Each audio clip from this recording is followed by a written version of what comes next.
Assalamualaikum warahmatullahi wabarakatuh. Saya Celestine Putri Laudea, NPM 194100055, kelas 3A.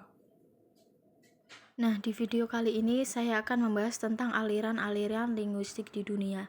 Yang pertama ada aliran tradisional, yang kedua aliran struktural, dan yang ketiga aliran transformasional. Aliran linguistik tradisional. Aliran linguistik tradisional itu mempunyai tokoh yang berpengaruh, yaitu Aristoteles dan Plato. Nah, Plato itu sebagai guru dan Aristoteles sebagai murid. Di aliran linguistik tradisional ini membahas tentang tata bahasa, di mana di dalam aliran ini ada dua cara atau suatu pandangan, yaitu normatif dan preskriptif. Nah, pandangan normatif itu apa? Pandangan normatif yaitu tata bahasa dipandang sesuai dengan norma, tata asas, hukum, dan aturan. Sedangkan pandangan preskriptif yaitu tata bahasa dipandang dari kegramatikalan berdasarkan bahasa yang baik, kaidah bahasa dipandang benar atau salah. Nah, ciri-ciri dari aliran ini yaitu senang mengikuti pola tertentu. Patokan utama semua tata bahasa adalah bahasa Latin.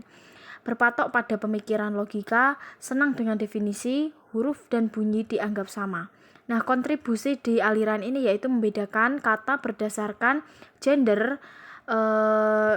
Seperti kata maskulin itu menunjuk pada gender laki-laki, feminim itu merujuk pada gender perempuan, dan neutrum merujuk pada netral, tidak memihak antara wanita ataupun laki-laki.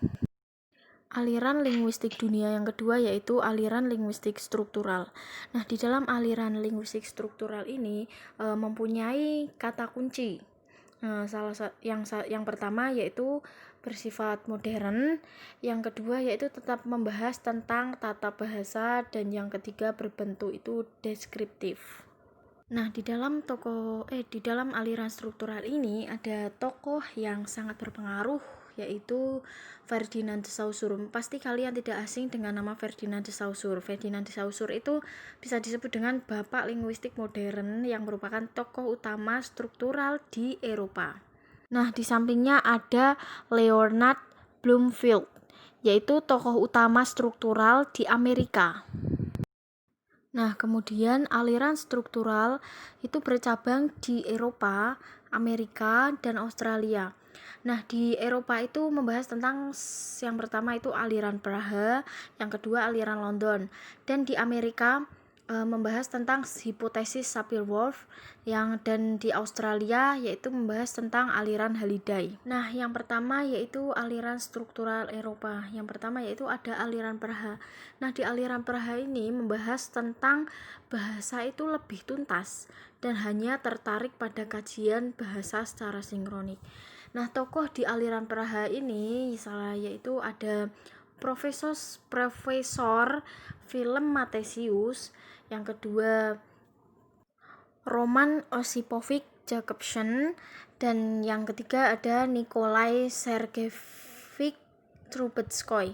Nah, di aliran London itu dalam teori ini sangat memperhatikan komponen sosiologis dan dalam telaah bahasa. Nah, tokohnya itu adalah John Rupert Furt. Di aliran London ini dikenal dengan aliran Furt karena diambil dari nama tokoh utamanya. Nah, aliran ini terkenal dengan fonologi prosodinya. Ciri-ciri dari aliran ini yaitu Furt atau berasal dari Inggris dan Bloomfield dari Amerika. Hampir mirip pemikirannya, sama-sama behavioristik. Kalau Bloomfield behavioristik murni, sedangkan Ford lebih ke sosio-behavioristik.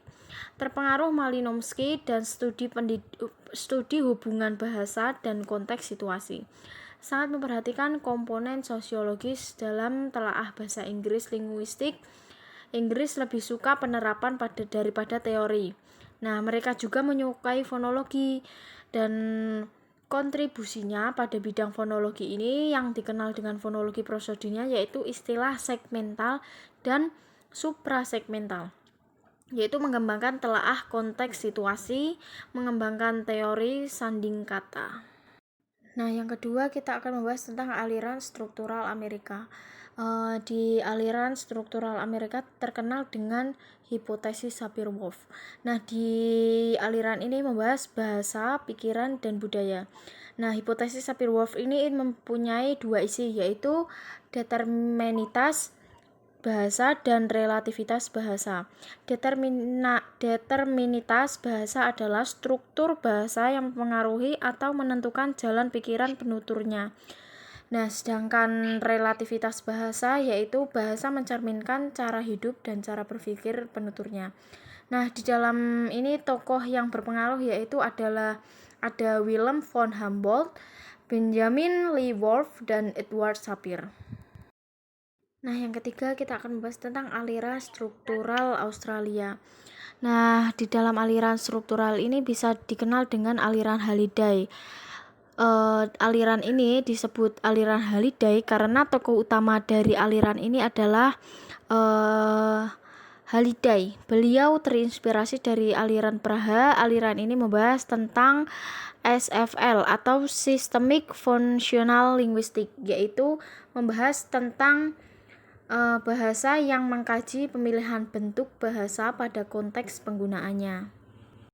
Ciri-ciri yang di aliran struktural ini yaitu memperhatikan aspek sosial kebahasaan, mengakui pentingnya perbedaan leng dan parol.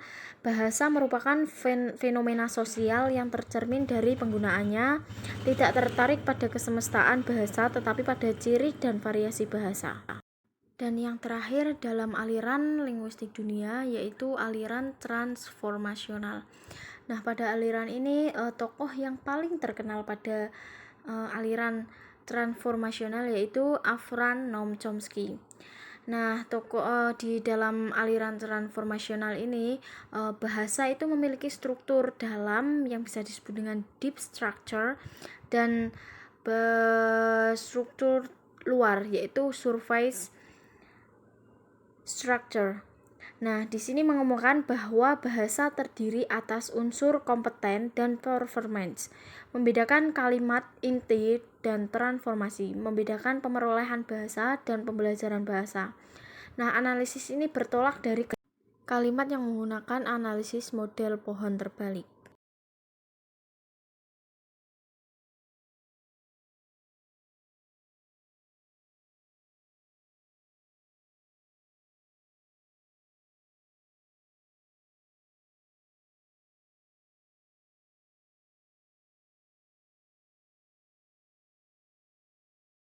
Mungkin hanya itu yang bisa saya sampaikan. Kurang lebihnya mohon maaf. Wassalamualaikum warahmatullahi wabarakatuh.